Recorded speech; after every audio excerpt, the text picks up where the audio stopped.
Hi, this is Ilan Kolet from the Global Asset Allocation team. In today's video, I'd like to share with you a really simple framework that I've been using to think about the motivation for interest rate normalization in Canada. Or more simply, why we believe rate cuts, what I call normalization, will really continue in Canada. The chart we're looking at, while intentionally simple, shows three economic indicators that are key inputs into any central bank's decision to set policy: the unemployment rate, the rate of inflation, and the corresponding central bank policy rate.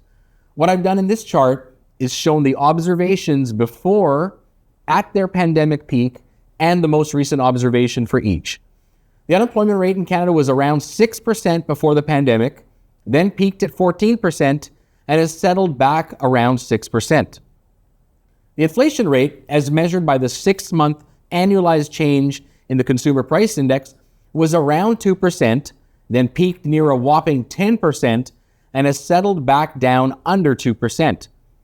But one of these things is not like the others. The Bank of Canada policy rate was just under 2% before the pandemic hit, then peaked at 5%, the highest level in more than 20 years, and after the latest decision, remains slightly below that peak at 4.5%. The main takeaway from this chart is that the Bank of Canada doesn't need to be as restrictive going forward as it has been.